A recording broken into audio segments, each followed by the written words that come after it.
KRPP ಶಾಸಕ ಜನಾರ್ದನ ರೆಡ್ಡಿ ಕಾಂಗ್ರೆಸ್ಗೆ ಮತ ಹಾಕಿದ್ದಾರೆ. ನಿರೀಕ್ಷೆಯಂತೆ ಕಾಂಗ್ರೆಸ್ಗೆ ವೋಟ್ ಮಾಡಿದ ಜನಾರ್ದನ ರೆಡ್ಡಿ ನಂಬರ್ ಗೇಮ್ ಆಟದಲ್ಲಿ ಗೆದ್ದಿದ್ದಾರೆ.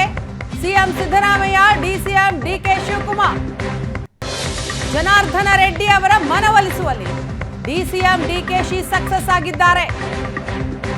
ಕಾಂಗ್ರೆಸ್ಗೆ ಮತ ಚಲಾಯಿಸಿದ ಜನಾರ್ದನ ರೆಡ್ಡಿ ಅವರ ಜೊತೆ ಮಾತುಕತೆಯನ್ನ ನಡೆಸಿದ್ರು ಡಿಕೆ ಶಿವಕುಮಾರ್. ಆ ಮಾತುಕತೆ ಸಕ್ಸಸ್ ಆಗಿದೆ. ಇವತ್ತು ಜನಾರ್ದನ ರೆಡ್ಡಿ ರಾಜ್ಯಸಭೆ ಚುನಾವಣೆಯಲ್ಲಿ ಕಾಂಗ್ರೆಸ್ ಪರವಾಗಿ ಮತ ಚಲಾಯಿಸಿದ್ದಾರೆ.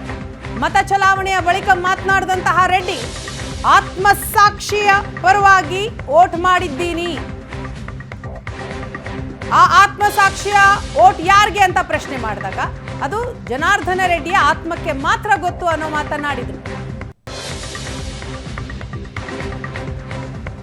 ಈ ಬಗ್ಗೆ ಮಾಹಿತಿಯನ್ನ ಕೊಡ್ತಾರೆ ನಮ್ಮ ಹಿರಿಯ ಪ್ರತಿನಿಧಿ ಆನಂದ ಬೈದನಮನೆ. ಇದೀಗ ನಮ್ಮ ಜೊತೆ ಸಂಪರ್ಕದಲ್ಲಿದ್ದಾರೆ. ಆನಂದ, ಬೆಳಿಗ್ಗೆ 9 ಗಂಟೆಯಿಂದ ಆರಂಭಗೊಂಡಂತಹ ರಾಜ್ಯಸಭಾ ಚುನಾವಣೆಯ ಮತದಾನದ ಪ್ರಕ್ರಿಯೆ ಈಗ 1:30 ಆಗ್ತಾ ಬಂತು. ಓವರಾಲ್ ಅಲ್ಲಿನ ಸದ್ಯದ ಸ್ಟೇಟಸ್ ಬಗ್ಗೆ ಮಾಹಿತಿ ಕೊಡ್ತಾ ಹೋಗೋದಾದ್ರೆ ಇಲ್ಲಿಯವರೆಗೂ ಎಷ್ಟು ಮತ ಚಲಾವಣೆ ಆಯಿತು, ಇನ್ನು ಉಳಿದಿರುವಂಥದ್ದು ಎಷ್ಟು? ವೀಣಾ, ಈಗಾಗಲೇ ರಾಜ್ಯಸಭಾ ಚುನಾವಣೆಯ ಬಹುತೇಕ ಮತದಾನ ಮುಕ್ತಾಯದ ಹಂತಕ್ಕೆ ಬಂದಿದೆ.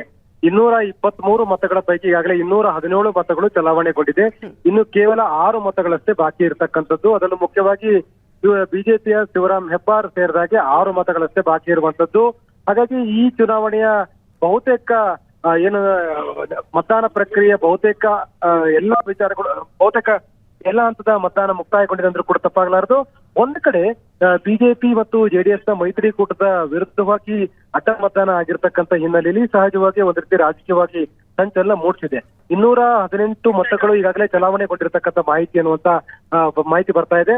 ಹಾಗಾಗಿ ಈ ಚುನಾವಣೆಯ ಫಲಿತಾಂಶ ಹೇಗಿರುತ್ತೆ ಮತ್ತು ಇದು ಕೊಡ್ತಕ್ಕಂಥ ರಾಜಕೀಯ ಸಂದೇಶಗಳು ಹೇಗಿರುತ್ತೆ ಅನ್ನುವಂತ ಚರ್ಚೆಗಳು ಸಹಜವಾಗಿ ಉಂಟಾಗಿದೆ. ಯಾಕಂದ್ರೆ ಮುಂಬರ್ತಕ್ಕಂಥ ಲೋಕಸಭಾ ಚುನಾವಣೆಯಲ್ಲಿ ಮೈತ್ರಿಕೂಟದ ಸಾಮರ್ಥ್ಯಗಳು ಮತ್ತು ಆಡಳಿತವಾಗಿರ್ತಕ್ಕಂಥ ಕಾಂಗ್ರೆಸ್ ಸಾಮರ್ಥ್ಯ ಇವೆಲ್ಲವನ್ನೂ ಕೂಡ ಒಂದು ರೀತಿ ಚರ್ಚೆ ಹುಟ್ಟು ಹಾಕುವ ರೀತಿಯಲ್ಲಿ ಈ ರಾಜ್ಯಸಭಾ ಚುನಾವಣೆ ನಡೆದಿದೆ. ಹಾಗಾಗಿ ಈ ರಾಜ್ಯಸಭಾ ಚುನಾವಣೆಯ ಫಲಿತಾಂಶ ಎಲ್ಲಾ ಪಕ್ಷಗಳಲ್ಲೂ ಕೂಡ ಒಂದು ರೀತಿ ಸಂಚಲನಗಳನ್ನು ಮೂಡಿಸುತ್ತೆ ಅನ್ನುವಂತ ಲೆಕ್ಕಾಚಾರ ಇದೆ.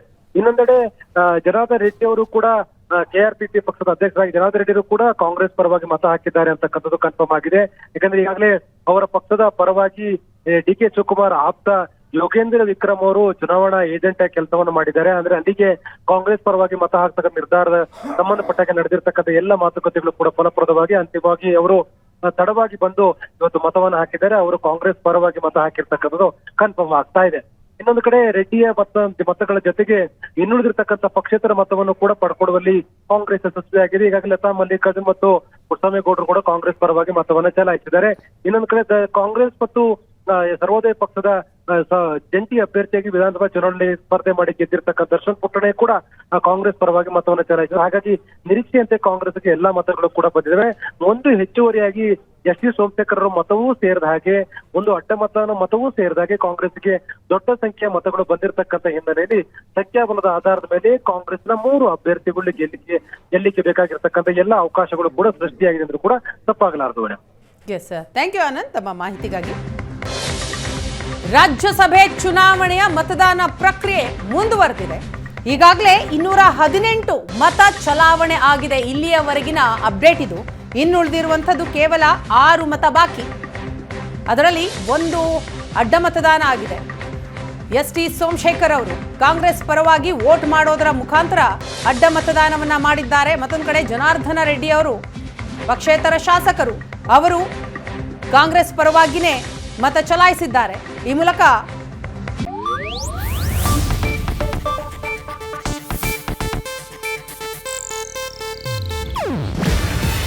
ಇದು ಏಷ್ಯಾನೆಟ್ ನ್ಯೂಸ್ ನೆಟ್ವರ್ಕ್ ಪ್ರಸ್ತುತಿ. ನೀವು ನೋಡ್ತಿದ್ದೀರಾ ಏಷ್ಯಾನೆಟ್ ಸುವರ್ಣ ನ್ಯೂಸ್.